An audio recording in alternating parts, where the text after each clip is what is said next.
सर्वेभ्यः जय Shri Krishna. Shri Saraswati group of education वती ऑनलाइन विडियो लेक्चर में हूँ जगदीश दवे फरीथी एक वखत आप सर्वे विद्यार्थी मित्रों નું हार्दिक स्वागत करूँ છું। કેમ છો વિદ્યાર્થી મિત્રો? બધા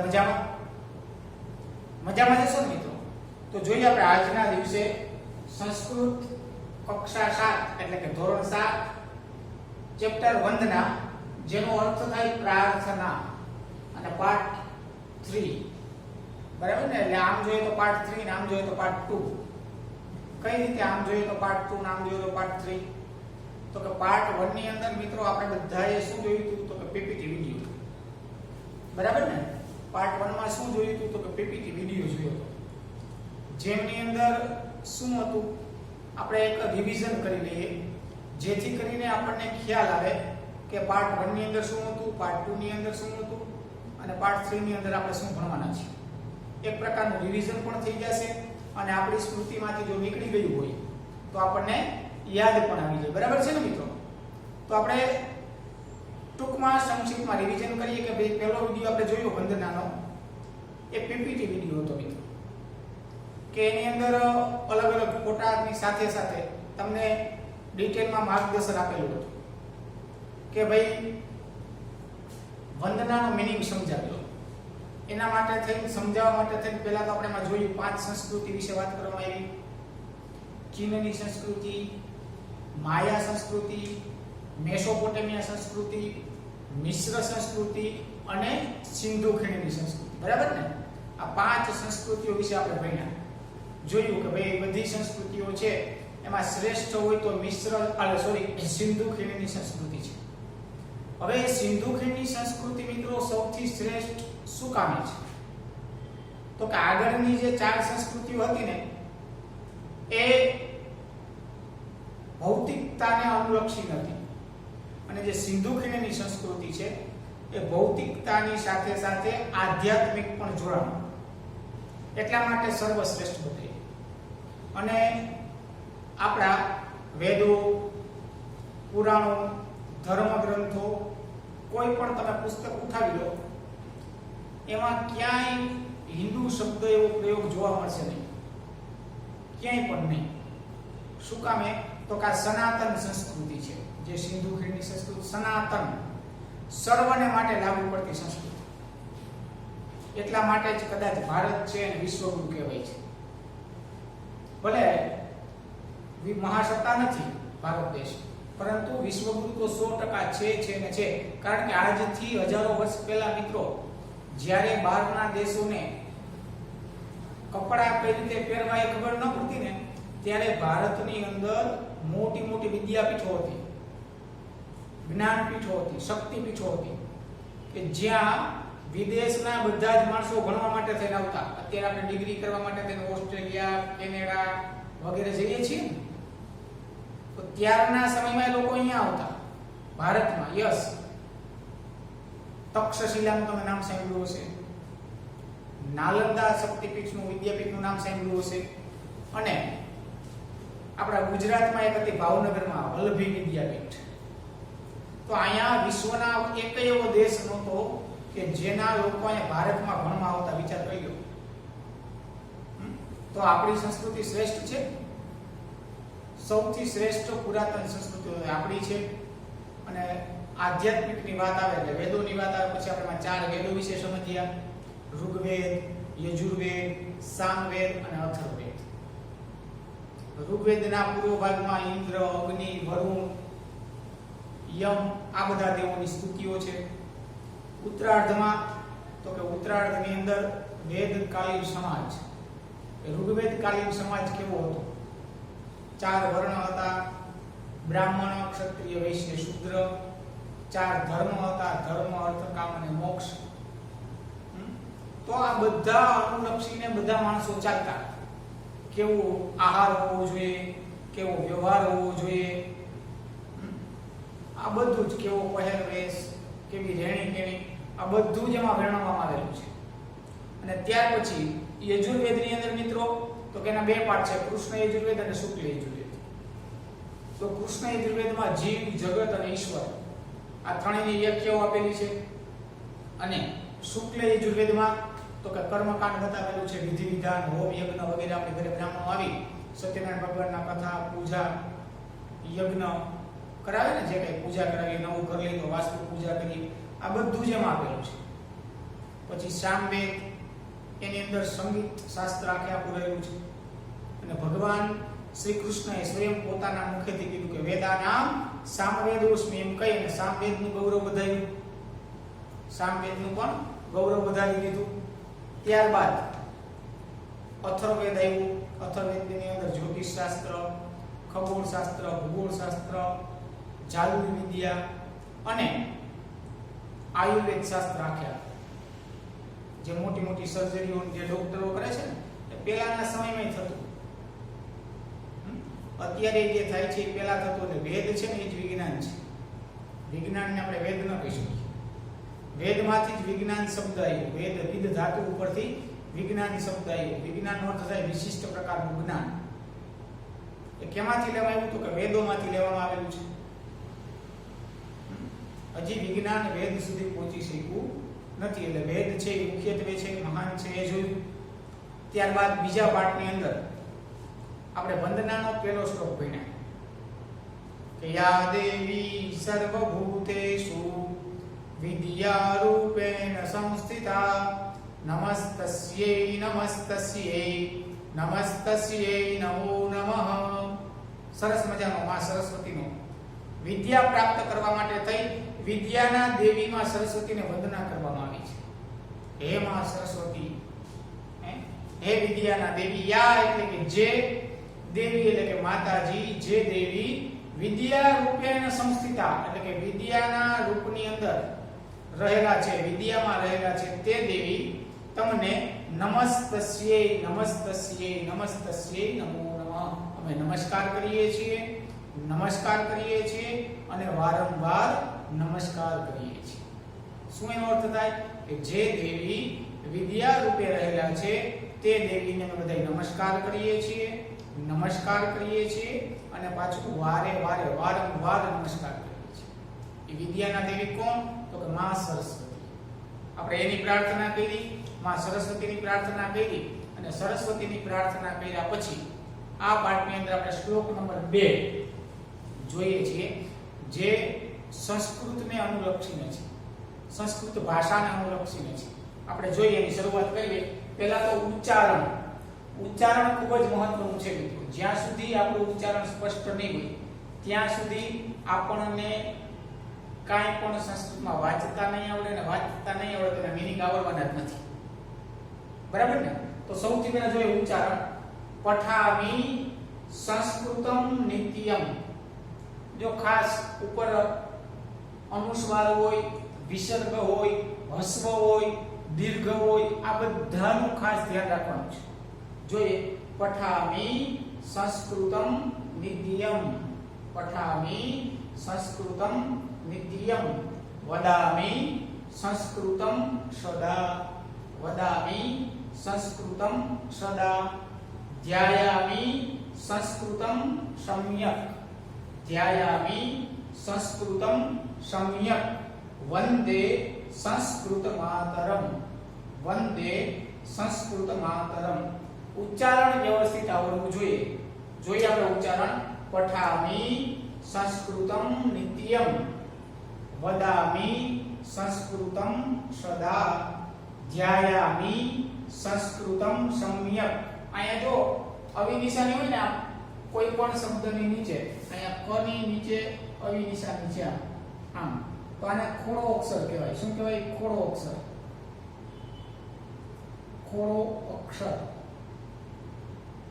એટલે આનો ઉચ્ચારણ અર્ધો અક્ષર હોય ને, આપણે અર્ધો અક્ષર પણ કહેવાય. ખોડો અક્ષર એટલે અર્ધો અક્ષર.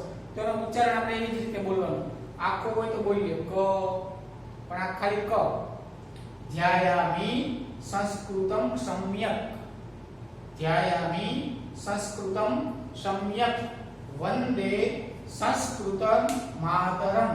વંદે સંસ્કૃત માતરમ. તો તમને બધાને ઉચ્ચારણ આવડી ગયું છે. ફરીથી એક વખત ધ્યાન આપો. લાસ્ટ વખત આપણે ઉચ્ચારણ શીખી લઈએ વ્યવસ્થિત. પઠામિ સંસ્કૃતમ નિત્યમ. વદામિ સંસ્કૃતમ સદા. ધ્યાયામિ સંસ્કૃતમ સમ્યક વંદે સંસ્કૃત માતરમ. બરાબર ને? તો ઉચ્ચારણ આવડી ગયું. તો મિત્રો આ પદ્ય પણ એટલે કે આ શ્લોક પણ અનુષ્ટુપ છંદમાં લખેલું છે. કયો છંદ છે આ શ્લોકનો? તો કે અનુષ્ટુપ. તમારે આગળ જાશો ને એટલે છંદ ભણવામાં આવશે. આ અનુષ્ટુપ છંદ છે. છંદના નિયમો હોય એમ અનુષ્ટુપ છંદ છે મિત્રો. એમાં આ ચાર જે પંક્તિઓ આપેલી છે, શ્લોકના ચાર ચરણ કહેવાય. બરાબર છે? એ ચારેય ચરણમાં 8 અક્ષરો હોય. કેટલા અક્ષરો હોય? 8 અક્ષરો હોય. ચારેય ચરણની અંદર 8 અક્ષરો હોય. એમાં ખોડા અક્ષરો ગણવાના નહીં, એટલે કે અડધા અક્ષર હોય ને એ ગણવાના નહીં. એ સિવાયના જે અક્ષરો હોય 8 હોય. જોઈએ આપણે 1 2 3 4 5 6 7 અને 8. જો આ તો અડધો છે નથી ગણ્યો, અહીંયા 100 અડધો છે નથી ગણ્યો. એ સિવાયના 1 2 3 4 5 6 7 અને 8. બીજામાં 1 2 3 4 5 6 7 અને 8. ત્રીજામાં 1 2 3 4 5 6 7 અને 8. આમાં જો ધ નથી ગણ્યો, અહીંયા સ નથી ગણ્યો અને મ અને ક. આ ચાર અક્ષર ખોડા છે એ ગણવાના હોતા નથી. જે આખા અક્ષરો છે એ ગણવાના. એટલે 1 2 3 4 5 6 7 અને 8. એવી રીતે 1 2 3 4 5 6 7 અને 8.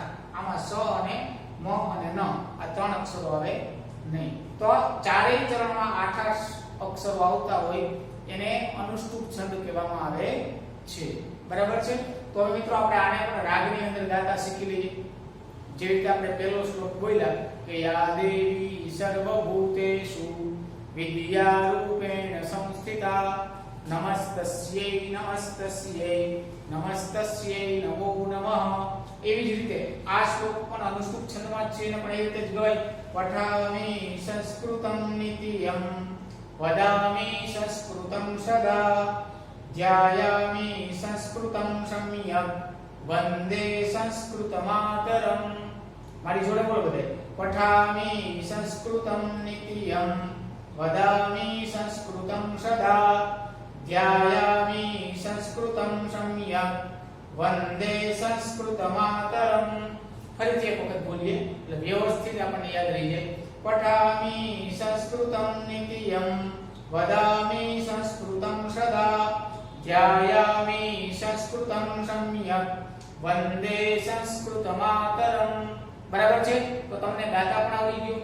હવે આપણે જોઈએ મિત્રો કે એનો અન્વય જોઈ લઈએ. અન્વય એટલે શું? તો કે વાક્ય રચનાની અંદર ગોઠવવાનું. તો અહીંયા મેં અહમ શબ્દ લખ્યો છે જે કાઉન્સમાં છે. જે શબ્દ કાઉન્સમાં હોય ને એ ક્યાંય વાપરવાનો થતો નથી. શ્લોકમાં ન હોય અને ભાષાંતરમાં ન હોય, ટેક્સ્ટ બુકમાં નવનીતમાં કે ગોતીએ તો મળે નહીં, પરંતુ એને આપણે લગાડવું પડે કારણ કે આપણા માટે લેવાનું. અહમ એટલે કે એનો અર્થ થાય હું. જોઈએ અહમ નિત્યમ સંસ્કૃતમ પઠામિ. ક્યાંથી સ્ટાર્ટ થયું? તો અહીંથી થયું. નિત્યમ સંસ્કૃતમ પઠામિ. અહમ નિત્યમ સંસ્કૃતમ પઠામિ. પછી સદા સંસ્કૃતમ વદામિ. અહમ સદા સંસ્કૃતમ વદામિ. ઊંધું લેવાનું. અહીંયા પણ ઊંધું થયું. અન્વય કેવી રીતે થયો? અહમ નિત્યમ સંસ્કૃતમ પઠામિ.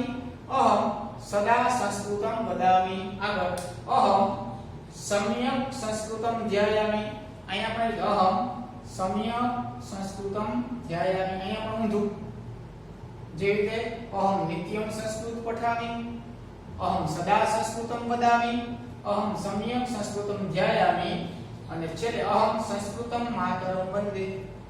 અહીંયા શું છે? થોડોક ફેરાય. અહમ સંસ્કૃતમ માતરમ વંદે. વચ્ચેનો શબ્દ પહેલા લીધો, પછી છેલ્લો અને પછી પેલો, ખાલી એટલો ફેર પડ્યો. બરાબર છે? શું થયું અહીંયા? અહમ સંસ્કૃતમ માતરમ વંદે. બરાબર ને? અહીંયા જો શું છે તો કે અહીંયા આપણે નંબર આપી દઈએ. આ 1 આ 2 આ 3 આ 1 આ 2 આ 3 આ 1 આ 2 આ 3 આ 1 આ 2 અને આ 3. એટલે આ રીતે તમે શબ્દોને બોલો એટલે તમને અન્વય આવડી જાય. જો પાછો હવે એકડો ઈ પહેલા પકડો ઈ પછી પકડો ઈ પછી ક્રમમાં બોલો. ની અહમ અહમ બધાય આગળ લગાડવાનું. અહમ નિત્યમ સંસ્કૃતમ પઠામિ. અહમ સદા સંસ્કૃતમ વદામિ. અહમ સમ્યક સંસ્કૃતમ વદામિ અહમ સંસ્કૃત માતરમ વંદે. આ વાક્ય રચના પ્રમાણે ગોઠવાઈ ગયું. તો આપણે આ આવડી જે શ્લોક જોઈને આપણે એનો સીધો અર્થ આવડી જાય. તો અન્વય આવડી ગયો એટલે અર્થ આપણને આવડી ગયો, બધીને આવડી ગયો. તો કે ના સર અમને તો અર્થ ખબર જ નથી. તો એના માટેથી આપણે બીજું શું હતું કે આ બધા શબ્દોના અર્થ આવડવા જોઈએ. જો એમાં શબ્દાર્થ લખ્યા છે. નિત્યમ અને સદા બે શબ્દ છે. જો અહીંયા નિત્યમ શબ્દ છે અને અહીંયા સદા શબ્દ છે. અહીંયા સદા શબ્દ છે, અહીંયા નિત્યમ શબ્દ છે. તો એ બંનેનો અર્થ એક જ થાય, હંમેશા અથવા તો સર્વદા. બે પર્યાયવાચી શબ્દ છે જેને પર્યાયવાચી શબ્દ કહેવાય. નિત્યમ અને સદા, હંમેશા, સર્વદા. પઠામી એટલે કે વાંચું છું અથવા તો ભણું છું. વદામી એટલે કે બોલું છું. સમ્યક એટલે કે સારી રીતે. ધ્યાયામી એટલે કે ધ્યાન ધરું છું. સંસ્કૃત માતરમ એટલે કે સંસ્કૃત ભાષા રૂપી માતાને. વંદે એટલે કે વંદન કરું છું. અહમ અર્થ થાય હું. અહમ અર્થ થાય ફરીથી એક વખત. નિત્યમ અને સદા એટલે હંમેશા, સર્વદા. પઠામી એટલે કે વાંચું છું અથવા તો ભણું છું. વદામી એટલે કે બોલું છું. સમ્યક એટલે કે સારી રીતે. ધ્યાયામી એટલે કે ધ્યાન ધરું છું. સંસ્કૃત માતરમ એટલે કે સંસ્કૃત ભાષા રૂપી માતાને. વંદે એટલે કે વંદન કરું છું. કોણ? તો અહમ એટલે કે હું. હવે આપણે એના અર્થ આવડી ગયા મિત્રો. એટલે હવે આપણે જો પરબારો અર્થ કરીએ ભાષાંતર, બરાબર? સીધે સીધો અર્થ થઈ જાય. અહમ એટલે કે હું. નિત્યમ એટલે કે હંમેશા, દરરોજ. સંસ્કૃતમ એટલે કે સંસ્કૃતને. પઠામી એટલે કે વાંચું છું અથવા તો ભણું છું. હું દરરોજ સંસ્કૃત ભણું છું અથવા તો હું દરરોજ સંસ્કૃત વાંચું છું. પહેલી રીતનો અર્થ થયો. બીજી રીતનો અહમ એટલે કે હું, સદા એટલે કે હંમેશા, દરરોજ. સંસ્કૃતમ વદામિ એટલે કે સંસ્કૃત બોલું છું. હું દરરોજ સંસ્કૃત બોલું છું. વદામિ અર્થ થાય બોલવું અને અહીંયા પઠામી અર્થ થાય ભણવું અથવા તો વાંચવું. એટલે કે હું દરરોજ સંસ્કૃત ભણું છું અથવા તો વાંચું છું. હું દરરોજ સંસ્કૃત બોલું છું. ત્યાર પછી ત્રીજી રીતનું સમ્યક એટલે કે સારી રીતે. સંસ્કૃતમ ધ્યાયામિ એટલે કે સારી રીતે હું સંસ્કૃતનું ધ્યાન ધરું છું. સારી રીતે હું સંસ્કૃતનું ધ્યાયામિ એટલે કે ધ્યાન ધરું છું. સંસ્કૃત એવી સંસ્કૃત માતરમ એટલે કે સંસ્કૃત ભાષા રૂપી માતાને. વંદે વંદન કરું છું. હું એને પ્રણામ કરું છું, નમસ્કાર કરું છું. કે સંસ્કૃત રૂપી ભાષાને, સંસ્કૃત રૂપી ભાષા રૂપી માતાને હું વંદન કરું છું, નમસ્કાર કરું છું, પ્રણામ કરું છું. સમજાણું ફરીથી એક વખત. હું હંમેશા દરરોજ સંસ્કૃત ભણું છું અથવા તો વાંચું છું. હું હંમેશા દરરોજ સંસ્કૃત બોલું છું. હું સારી રીતે સંસ્કૃતનું ધ્યાન ધરું છું અને હું સંસ્કૃત ભાષા રૂપી માતાને વંદન કરું છું. સમજાઈ ગયું? ફરીથી એક વખત આપણે ભાષાંતર જોઈ લઈએ. હું હંમેશા સંસ્કૃત વાંચું છું અથવા તો ભણું છું. હું હંમેશા સંસ્કૃત બોલું છું. હું સારી રીતે સંસ્કૃતનું ધ્યાન ધરું છું. હું સંસ્કૃત ભાષા રૂપી માતાને વંદન કરું છું. અર્થ સમજાઈ ગયો મિત્રો? આ શ્લોકનો અનુવાદ, ભાષાંતર સમજાઈ ગયું? ફરીથી એક વખત. હું હંમેશા સંસ્કૃત વાંચું છું અથવા તો ભણું છું. હું હંમેશા સંસ્કૃત બોલું છું. હું સારી રીતે સંસ્કૃતનું ધ્યાન ધરું છું. હું સંસ્કૃત ભાષા રૂપી માતાને વંદન કરું છું. સમજાઈ ગયો મિત્રો અર્થ આ શ્લોકનો? આ શ્લોકની અંદર મિત્રો સંસ્કૃત ભાષાનું મહત્વ બતાવવામાં આવેલું છે. શું બતાવવામાં આવેલું છે? તો કે સંસ્કૃત ભાષાનું મહત્વ. શું કામ એ સંસ્કૃત ભાષાને માં કહેવામાં આવે છે? તો કે સંસ્કૃત ભાષાને બધી ભાષાઓની જનની કહેવામાં આવે. જનની એટલે કે માં. શું કામ? તો કે વિશ્વની મોસ્ટ ઓફ એટલે કે વધુ પડતી લગભગ ભાષાઓ બધી કેમાંથી ઉત્પન્ન થઈ? તો કે સંસ્કૃતમાંથી જ. પહેલા એક જ ભાષા હતી અને કઈ હતી એ? તો કે ઓન્લી સંસ્કૃત ભાષા. સંસ્કૃત ભાષા સિવાય એકે બીજી આ વિશ્વની અંદર એકે ભાષાઓ હતી જ નહીં. ઇંગ્લિશ છે ને એ પણ સંસ્કૃતમાંથી ઉત્પન્ન થઈ. એવી રીતે બધી જ ભાષાઓ વિશ્વની મોસ્ટ ઓફ, વિશ્વની અંદર બોલાતી લગભગ ફ્રેન્ચ વગેરે, ગ્રીસ વગેરે બધી જ, લેટિન વગેરે બધી જ ભાષાઓ સંસ્કૃતમાંથી ઉત્પન્ન થઈ છે. એટલે સંસ્કૃત ભાષાને માં કહેવામાં આવે છે. ફરીથી એક વખત શ્લોક આપણે ગાઈ લઈએ અને એનું ભાષાંતર આપણે એકવાર બોલી લઈએ. પઠામિ સંસ્કૃતમ નિત્યમ વદામિ સંસ્કૃતમ સદા ધ્યાયામિ સંસ્કૃતમ સમ્યક વંદે સંસ્કૃત માતરમ. એનો અનુવાદ કે હું હંમેશા સંસ્કૃત વાંચું છું અથવા તો ભણું છું હું હંમેશા સંસ્કૃત બોલું છું, હું સારી રીતે સંસ્કૃતનું ધ્યાન ધરું છું અને હું સંસ્કૃત ભાષારૂપી માતાને વંદન કરું છું. તો મિત્રો આ શ્લોકની અંદર સંસ્કૃત ભાષાનું મહત્વ અને ગૌરવ બતાવવામાં આવેલું છે. તો આઈ હોપ કે તમને બધાને આ શ્લોક વ્યવસ્થિત સમજાઈ ગયો હશે. જો ન સમજાણો હોય તો વિડિયોને રિપીટ કરીને જોજો એટલે સમજાઈ જશે. આ શ્લોક, આના શબ્દો આ બધાય તમારે પાકા કરવાના છે, એના અર્થ તમારે બધાએ મોઢે કરવાના છે. ચાલો સર્વેભ્યઃ જય શ્રી કૃષ્ણ, જયતુ સંસ્કૃતમ.